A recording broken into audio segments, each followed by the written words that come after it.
red shirt today, and I would ordinarily try to wear a better shirt than this when I preach, but Nathan's away, so I can get away with it. I won't use that excuse. That's a little bit lax on the dress code, right? About a month ago, a couple of guys from the church here, Vin and Dave and I, conquered our fears and finished the Extreme Character Challenge with 4M. You might remember that Michael from 4M was here last year a couple of times. And before I begin this morning, I just want to give Vin and Dave 1 or 2 minutes, 2 minutes max, just to run us through what the most significant part of that weekend was for them. I'll share mine a little bit later, but can I ask you to welcome them forward as they come and share.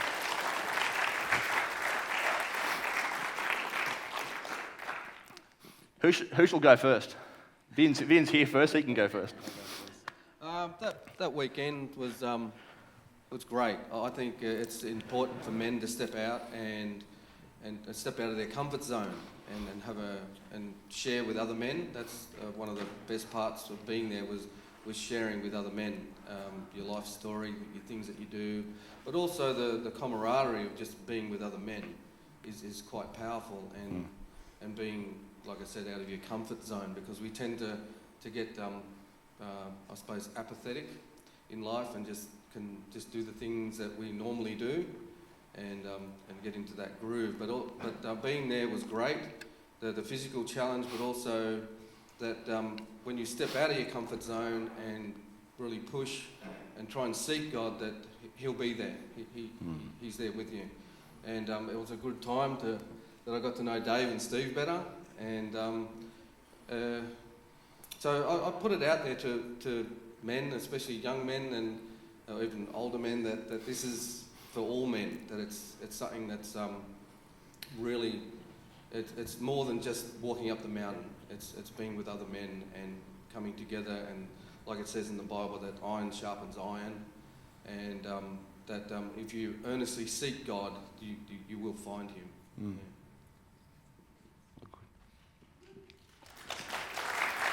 All right. Just to add to what Vince said, it's definitely a hard thing to do. You definitely have to train for it. But people ask me, what's some of the stuff you get up to? And for an example, I think it was Saturday, so we're about 2 days into the ECC, and we're halfway up a mountain that's really steep. And when you're not walking, you stop for water, maybe some food, and some good preaching. So we just had a sermon on Jesus carrying his burden, his cross, to his crucifixion. And when that was finished, they said, righto, pack's on, but before you do, you need to carry a burden as well. And so they said, find a rock, or in my case, I found a small log. Because all the rocks were taken, because I hung back.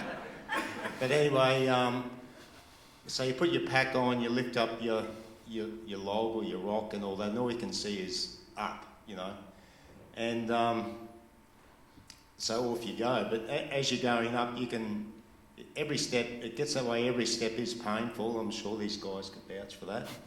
and it's slippery as well, because one guy didn't make it. He actually broke his leg in 2 places the day before, so it is slippery. But anyway, you're just going up and up, takes forever, and you're mindful of, just an inkling what Jesus would have went through, something painful. But when you get to the top with your burden, you're confronted with a crucifix just made of bush logs and all that. And so the staff there in black shirts, they tell you, place your burden at the cross, and then they offer you communion, which I think was Peter bread and red cordial, but we didn't have much food, so that was welcome. And so then you're up the top of this mountain with there was 73 guys that participated, and you're rewarded with that you've done it, you've achieved it, and with your team. So that's great fellowship, and you're rewarded with a great view as well, probably one of the best views in Australia, but the scenic room I'm talking about. So yeah, it was definitely a good thing to do, hard, but definitely rewarding. Thanks. Thanks, guys. Well done. Yeah, I'll share my story a little bit later. It works at the end of the sermon. You'll have to hang on for that one. But just a quick plug. The next XCC is actually in October. Believe it or not, they run them every 6 months. And if you're keen to go, talk to Dave, talk to Vin, talk to myself. We'd love to answer your questions. If you're, how do I say this? If maybe your best physical days are behind you, and you can't go anymore, my question is, would you sponsor somebody so they can? Would you make it a little life-altering moment for somebody else? If you're interested in any of that sort of stuff, you can obviously contribute to the cost. There's some costs and stuff involved with that. I'd love for you guys to be thinking about how you can do that. This year, I've tried, is probably the key word, to be far more intentional and read the Bible slower. See, I have this tendency to read it, and I get to the end and I'm like, right, I've got stuff to do, let's go. Things to do. And you miss what God's trying to show you. So this year, January 1, I started in Genesis 1, and I just figured, I'm just going to, one chapter at a time, and see how we go here. The first 4 days were like, oh, really? And I got to the... God sometimes just has a way of breaking through with some of the most simple words. And I got to Genesis 5, verse 24. Here's the words. Enoch walked with God. By the way, this sermon was not planned. I can assure you of this. This sermon's been sitting there for months, and today just happened to be the day that we talk about walking. So I'm not sure what's going on there, but it was something I really needed to hear that day. And the reason is this. We find ourselves as Christians in a lot of times at two different polar opposites, okay? One is over here, and it's the idea that we are run off our feet busy, okay? We do so much for God, we burn ourselves out, we go in that, just I suppose, that place of busyness that we never actually find any time for God, okay? And in that time, we sort of wonder why God hasn't caught up with our pace. Like, come on, God, what are you doing? We're going fast, we're moving forward. Why aren't you with us, in a sense, okay? Now, the other opposite, obviously, is we just do nothing. We sit there and we wonder why God isn't showing up in our everyday life, but we're not actually doing anything. We're just, I suppose, too lazy. Is that the easiest way to say it? Too lazy. And we get to this point where we're sitting there going, life is unsatisfying. I'm not accomplishing anything. What am I doing? And both of those polar opposites are very, very dangerous places to be. And I'd like to tell you that neither of them are healthy. And we've got to find a little sort of, I suppose, a place in the middle that makes sense, right? We've got to find a place in the middle that makes sense. And I'll talk next time when I finish this sermon off about I suppose the danger in making your identity about what you do for God, because that's dangerous territory as well. Now, just to give you some perspective about where this is going. Today is about finding your rhythm, walking with God. And next time I'll be about some of the rewards in a few weeks' time after Nathan's series, which he starts next week, about signs and wonders. Here's what Genesis 5 has to say. There's about 51 words that have to do with Enoch. So let's read them. When Enoch was 65 years old, he became the father of Methuselah. After the birth of Methuselah, Enoch lived in close fellowship with God for another 300 years. He had other sons and daughters.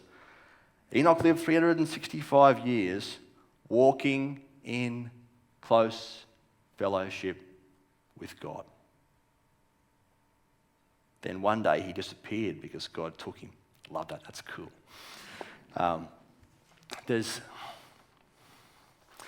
Take note of those two phrases. Those two phrases are the ones that got my attention.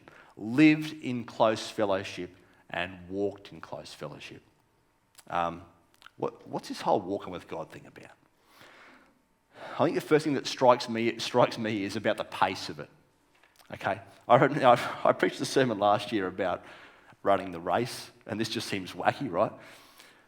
But two different types, two different contexts, two different messages, I think. You see, finding your rhythm. It's clear to me today that walking with God in our world seems like a forgotten art, doesn't it? It just seems like a forgotten skill that we've managed to build everything and make things that make sense for us, but this whole walking with God thing just seems to have fallen by the wayside. Maybe on some level it's because our world is not good with silence. We're not good with quiet. And if we're not comfortable in quiet, we find ways to fill it in. We just find ways to make ourselves busy or make ourselves, just keep the music on, keep the TV on, leave something running. We're not good in silence. I was noticing this week that they were talking about diagnosing cases of sedatophobia. And apparently that is the fear of silence. In the last 50 years, apparently, there's been a big spike in this sort of stuff. And it's the idea that we just feel uneasy in quiet. And, in our world today, it's easy, isn't it easy to feel like everything's competing for our attention? Our phone is always beeping at us saying, read me, look at me. The phone's ringing, the social media's on, the election. Look at me, look at my policies, look at all the things I can do for you. Everything's competing for our attention. And all the reminders, I'm not against advertising either, but I quite enjoyed on some level having to stop at a red light and just not have to do anything for a minute. And now you've got these massive big LED screens in front of you saying, vote for me. You haven't even got a minute there in front of a red light. We used to have red lights in Wheeler too, that's a whole other story. But you see, when it comes to walking with God, it's okay to run at a different pace. It's okay to run at a pace that doesn't make any sense and it's going to seem out of whack to the people around you. It's not going to make any sense to them. But it's okay to do it.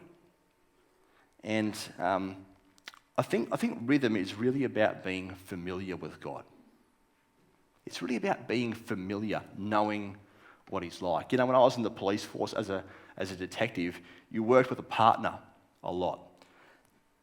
Day one, you have no idea what they're thinking. You have no idea who they are. You have no idea how they're going to operate. But as you start spending time with them and you understand how they think, everything makes sense, right? You go to a job 2 years later, you know exactly what they're looking for, you know exactly where they're looking, you know exactly what they're doing that for, and you can almost sort of sense in your mind, I know exactly what they're going to do. And they know the same about me. And when you interview a suspect for something, you know where they're going. You can almost telegraph the interview in your head because you work with them so often. And because you talk to them all the time, even on your days off as well, you always get a sense of where their heart is, right? And I think that's what God's got in mind for us. I think that's what God has in mind, to be so familiar with where He is that we're always in a place where He wants us to be. That's profound, isn't it? It's so good. Always in a place where we're ready to be His instrument. Always in a place where we're ready to be used of Him. Always willing to step in and serve. See, in a busy world with stuff to do this morning after church, I would love to be able to give you some nice, quick, simple points about maybe how we can walk with God and you can walk out of here feeling better about it. The reality is I can't. I'm really sorry about that. Because the reality is, as much as I hate it, it's the same slogan that Arnott's Biscuits have been using for years. Maybe they've finished it now. In fact, there's a packet of Tim Tams in this for anyone who can think about it. Anyone know the... Give that lady a packet of Tim Tams.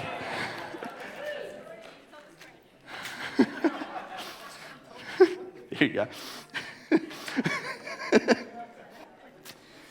You know what? As much as I would like to be able to preach some other message today, here it is. There's no substitute for quality. There's no substitute for quality time. There's no substitute for quality time in here. There's no substitute for quality time learning to hear his voice. There's no substitute. You know what? On a worldly scale, this makes absolutely no sense, right? It absolutely makes absolutely no iota of difference to anybody else. But surely it is the best investment you can make, right? Surely it is. Second thing, walking with God is about commitment, and it's not about involvement. You know, the word Enoch, the name simply just means dedicated. Okay, and it's not clear from this passage and others whether Enoch is one of these guys who lives the first 65 years of his life without God and then comes to faith one day and spends the next 300. There's different schools of thought on that. But you know, parents, it wouldn't be the first time that somebody has a moment when having a child, just something changes, right? I think what really strikes me about this is that he does not appear in 300 years to fluctuate. His faith is just, isn't that amazing? Surely in 300 years, there's times like this. Not for this guy. I get the sense probably that you guys would know people who maybe walked with you during a time in your life when God was really, really close to you. Or maybe they wrote a song that changed your life, or they said something that made a difference, or they did something, but today they're not walking with God. Or today they're in a place where you know that God doesn't want them. And I think the reason for that simply is because the risk of compromise is far more immediately satisfying to compromise than it is to walk with God. Let's just call it the way it is. It's far more easy to compromise than it is to wait. And you know what? Adam was telling us last week about when we walk with God, we're inevitably going to have times in a desert. That is what is going to happen. But there's a choice for us to make when we're in those times, and here it is. This is a story out of one of my study books a little while ago. A kamikaze pilot in World War II for the Japanese Air Force returned from his 50th mission. Now, a reporter came to him and said, "Surely you are a contradiction in terms. How can a kamikaze pilot, whose mission it is to fly into military bases and ships and give their life for a cause, how can you still be alive after 50 missions?" And old mate's response was pretty telling. "Well, I was very involved. I was just never very committed." And it's a funny story, but man, it's true, isn't it? See, God, good news for you guys.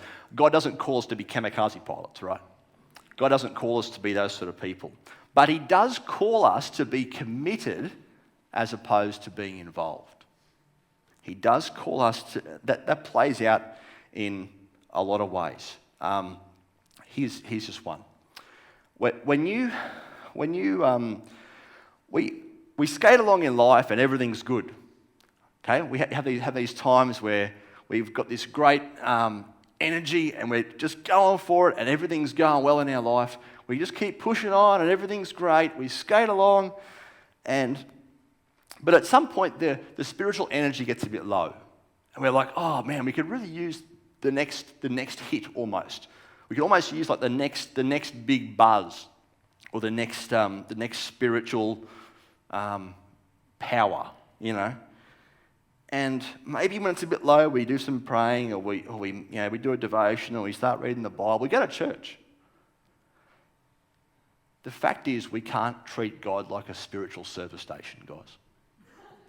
I hate those words, but we can't treat God like a service station. We go to Him when the fuel's cheap and the situation's right, and everyone else's prices are starting to go up and our tanks are low and everything else. We go to God and get rescued in that station. And that's not what He wants us to do. I think, no judgment for those guys. Young people, if you go and buy a can of soft drink this morning at church, no judgment for you. Thank you for funding our youth ministry. And if you would like some more soft drink and you didn't know we sell them, we actually do sell them out in the kitchen. But there's a difference between, I've got to make this about food some more, haven't I? There's a difference between drinking enough water every day in one of these ones and never being dehydrated, as opposed to going for this one, even though it's still got no sugar in it, as opposed to going for this one for the next pick-me-up, right? There's a difference between walking with God is like this. It's like our daily water intake. And if you drink it regularly, you'll never be dehydrated, you'll stay healthy, life will be good for you. But you can have this when you're thirsty, can't you? You can have this when you're thirsty. But if you rely on that, you'll never have enough. It'll just never be enough. Tomorrow I'll need more, or the next week I'll need more, or whatever the story is. And here's I suppose, the point. Consistency is a daily thing. I'm convinced that walking with God is about going to Him each day, knowing that He will provide enough for today, and then tomorrow He'll provide enough for tomorrow, and then Thursday He'll provide enough for Thursday, and then Friday, whatever the challenges of Friday will be, He'll provide enough for that day. That's what walking with God is about. It's not about going to Him when we feel a bit low and having the next pickup. Okay? By the way, I'll donate this to anyone who's the youth. Anyway, I'll give that to them later on. But you know what? I think this is the point, because I think that God actually invites us to a life of reliance. Because the water is like reliance, isn't it? We go to Him day in, day out. We rely on Him. It's a life of selflessness instead of selfishness. It's a life of reliance instead of independence. That's where God wants us. That's where we can be the people who are committed as opposed to just being involved. This is the coolest part of the story. The walk only begins here. I love this story about Enoch because the walk only starts here. It doesn't actually end here. The last book of the Chronicles of Narnia, it's called The Last Battle. C.S. Lewis writes these words. He's talking about the characters in the book. The last couple of sentences in the last book of that whole series says this: "For us, this is the end of the stories, but for them," so Lewis is talking about the characters here, "for them, it was only the beginning of the real story. All their life in this world had only been the title page. Now they were finally beginning chapter 1 of the great story. The great story that no one else on earth has ever read, but it goes on forever, and which every chapter is better than the one before." That's where we're going, folks. And it made my week this week to share that with Andrew. We know from Hebrews 11 that Enoch walking with God pleased God so much that one day God said, "Hey, come on, keep walking with me." I get the sense that those two guys, they're still walking together. They haven't finished. The great promise of the Christian life is that death is not the end. this is just the start of the walk. Okay? This is just the start. And in a sense, life is just a warm-up lap for those who Jesus has promised something to. And for the people who are consistent as opposed to involved. And I suppose I simply wanted to share that point simply because of this. We can't be people who are looking at the privilege of walking with God one day in heaven. We can't be people who are thinking about walking with God one day and not invest time and effort and rhythm into it here. It just doesn't make sense. Okay? This is the warm-up lap. So it takes our time. It takes our effort. That's how it's going to be. I've been thinking about the other famous walk in the Bible is the walk to Emmaus. And at the risk of preaching that whole sermon out of there, we all know the story. 2 people on a walk from Jerusalem to Emmaus. Jesus comes and joins them. They don't recognize him until later on. And when they open their eyes and they realize who he is, life is a bit different. I think it changes them in 3 ways. That's how I want to finish this morning. The first thing is it changes them personally. Walking with God needs to change us personally. So here's a bunch of ideas about how you can change personally. You know, at the back end of last year, Nathan gave us a challenge. He said, go spend 4 hours with God somewhere. Time, prayer. We had a bunch of responses. I think we had 30 or 40 people went and did that. And there was breakthroughs. There was things that happened. God showed up. I want to go challenge you to go and do it again. 4 hours. If you can't do 4 hours, do 2. If you can't do 4 hours, find 1. Okay? If you want ideas about what to do in that hour and you don't know how that hour is going to, how the world is not going to compress and explode when you stop, it's not going to explode, by the way. But try it. There's my challenge. Try it. Okay? Parents, I'll let you talk to your spouse or partner about how you can make that happen around kids and challenges of life, because I get that sort of stuff. That it takes time. I know there's some of you guys and girls who said last time, hey, that's a really good idea, let's do that. And it's been 6 months or whatever else and we haven't got there yet. And I suppose my question is, go home this afternoon, look at your calendar, book it in, make it happen.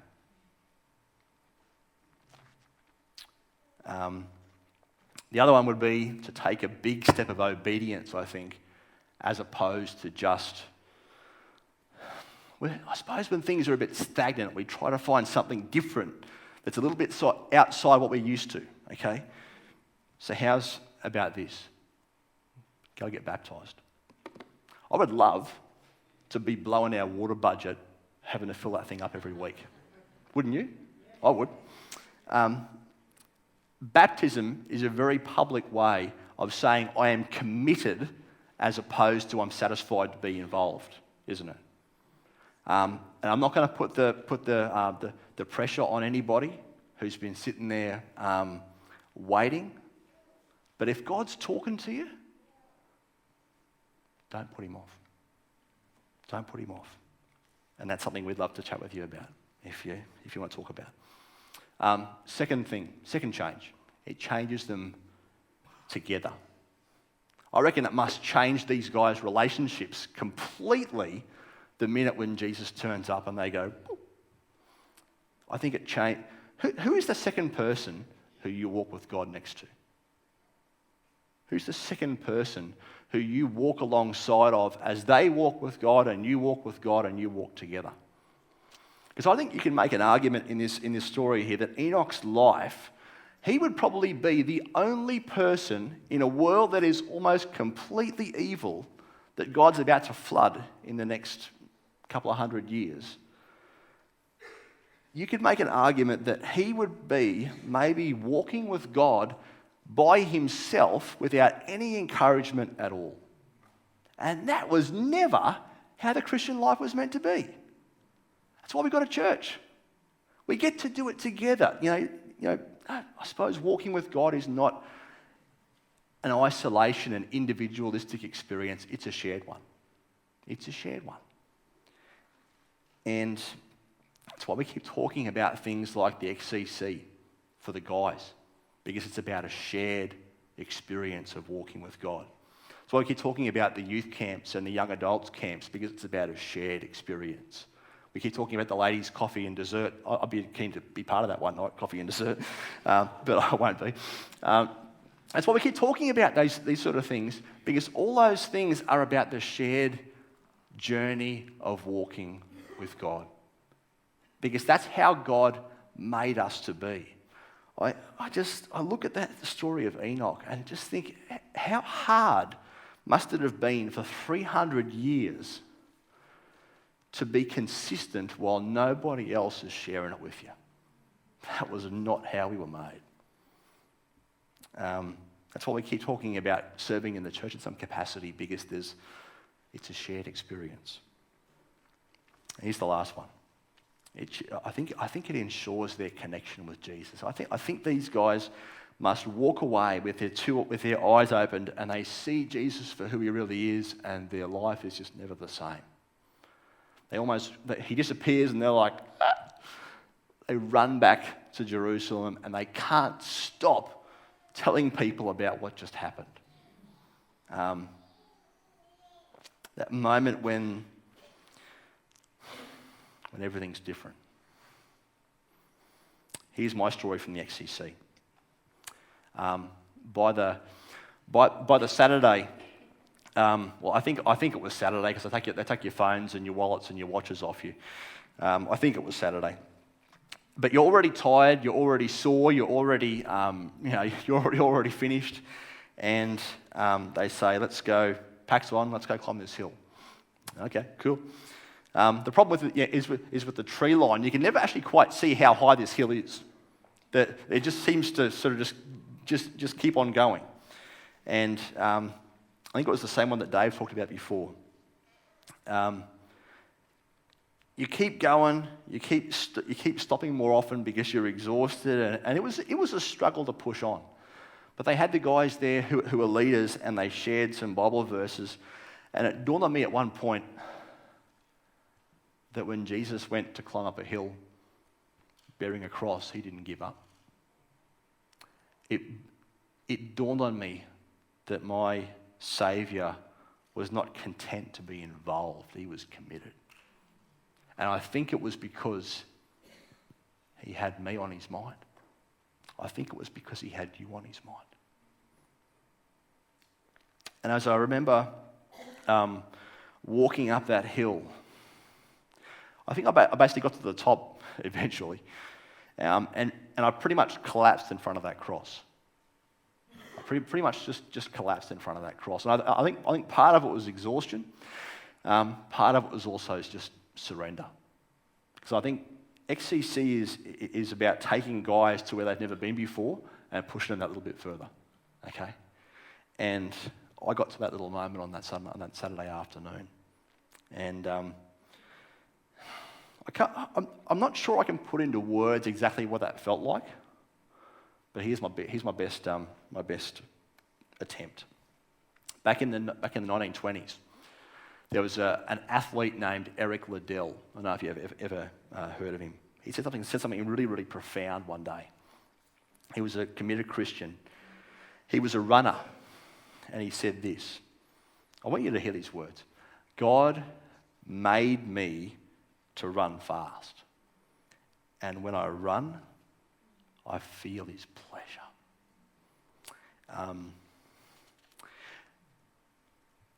When we do what God made us for, which is relationship with him, which is walking with him,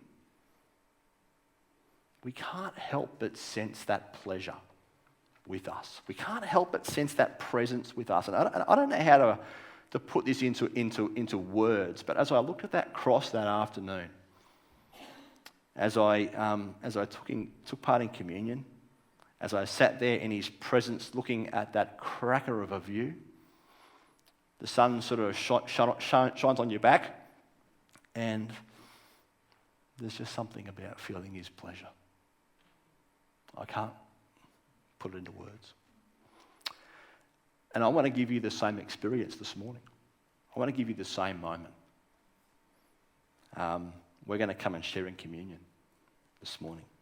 The music team are going to come lead us in an item. And I suppose I just want to finish with this. I don't know how your connection with God is today. I don't know where your walk with God is going, but the reality of the God that we serve is that when sin got in the road and ruined that connection, that he sent Jesus to take our sin to the cross and die. And in experiencing the cross and death, Jesus was separated from God. He was never made to be separated. The Creator was never made to be separated in amongst the Trinity. But he went and experienced separation from God so that you will never have to.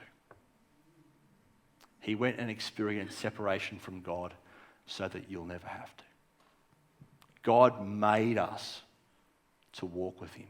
He made us to feel his pleasure in the everyday stuff of life. And because of Jesus, folks, the door's wide open.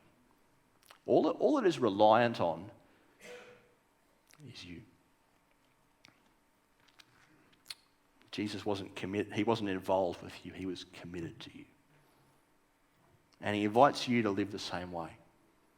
And I just want to leave two questions on the screen for a bit as we ponder this song. Here's the two questions.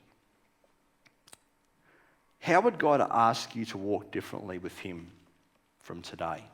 I suppose that really is about a question about what are you going to do about it? What will you do about it? Not what you think will do about it. What will you do about it? And the second question is, in what area of your life is he asking you to be more committed rather than just involved?